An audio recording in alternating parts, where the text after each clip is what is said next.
दोस्तों, आज के आई फैक्शनर के एडल्ट लर्निंग वीडियो ट्यूटोरियल में हम बात करेंगे डेटिव प्रोनाउंस के बारे में। प्रोनाउंस की किस्म होती है डेटिव इंग्लिश में, उसके बारे में हम सीखते हैं।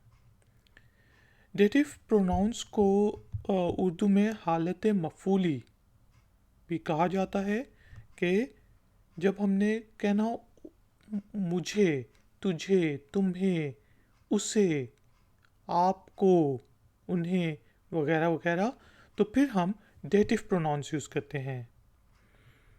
हम personal pronouns and demonstrative pronouns को पहले डिस्कस कर चुके हैं, जिसमें simple I, you, he, she, it, you, people, we and they आता है।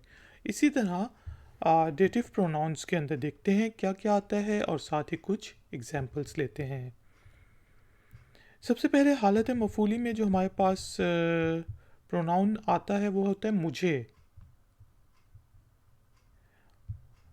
इंग्लिश में हम उसके लिए मी को यूज़ करते हैं, जिस तरह ये उसने मुझे दिया था।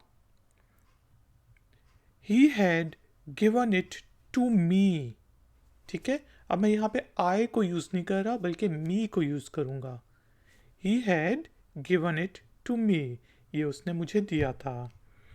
इसी तरह हालत मफ़ूली के लिए जब हम तुम्हें, तुझे या आपको यूज़ करते हैं तो इंग्लिश में यू ही का यूज़ होता है। जिस तरह मैंने तुम्हें बताया था, I had told you। ये मैं तुम्हें दूंगा, I will give it to you। ठीक है, तो यू ही रहता है, जिस तरह तुझे, तुम्हें और आपके के लिए। इसी तरह इससे या उसे, ये किसी मेल की बात हो रही है, इसे उसे। ठीक है, तो इंग्लिश में उसके लिए हम यूज़ करते हैं हिम। तुमने उससे क्यों मारा, why did you beat him.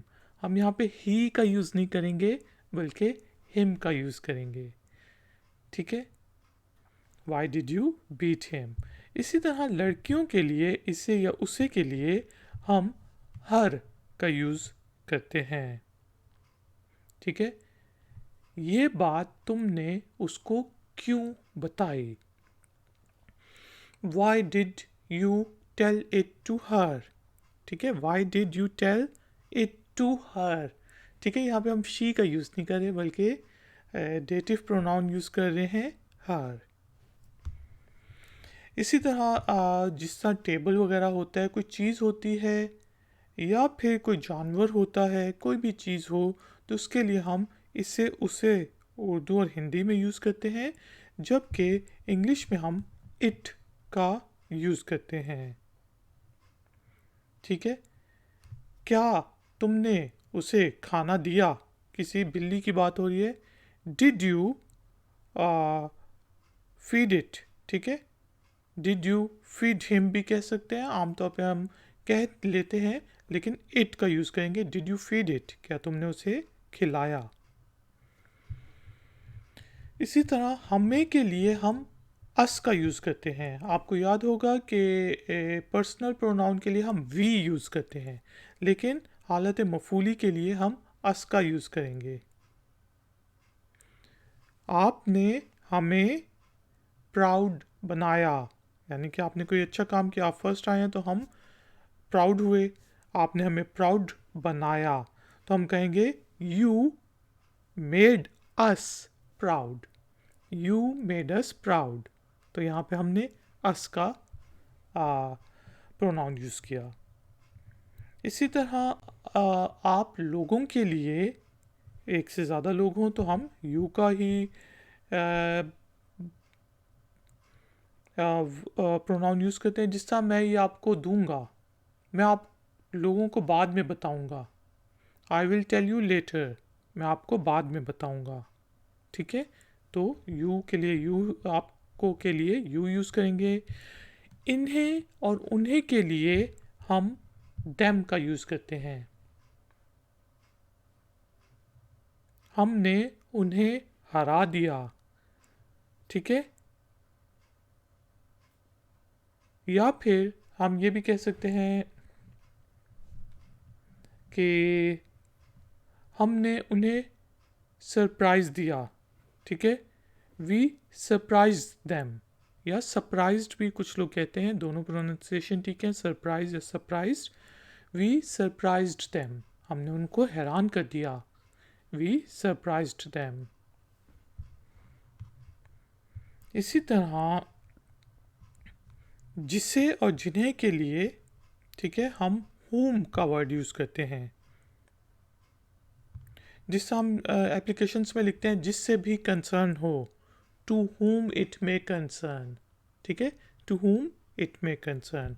और किससे और किन्हीं के लिए भी हम whom का प्रोनाउन यूज़ करते हैं, जिससे आप किससे बात कर रहे हो, whom are you talking to, whom are you talking to. दोस्तों एक दफ़ा जल्दी से डेटिव प्रोनाउंस को फिर से रिपीट कर लेते हैं। मुझे के लिए मी, तुझे तुम्हें आपको के लिए यू, इसे उसे लड़के के लिए हिम, इसे उसे लड़की के लिए हर, इसे उसे चीज़ या फिर जानवर के लिए इट, हमें के लिए अस, आपको के लिए यू, इन्हें उन्हें के लिए देम, जिसे और जिन्हें के लिए whom, और किससे और किन्हीं के लिए whom यूज़ करते हैं। दोस्तों नेक्स्ट वीडियो ट्यूटोरियल में हम जेनेटिव प्रोनाउंस के बारे में बात करेंगे। अगर आपका कोई क्वेश्चन है इस वीडियो ट्यूटोरियल से रिलेटेड तो आप नीचे दिए गए कमेंट्स बॉक्स में मुझसे पूछ सकते हैं। वीडियो को लाइक ज़रूर करें, शेयर ज़रूर करें, और अगर नए हैं तो चैनल को सब्सक्राइब ज़रूर करें। मैं हूँ आई फैक्शनर, मिलूंगा आपसे कौन है वीडियो ट्यूटोरियल में। Until then take care, keep learning, keep enjoying, good day.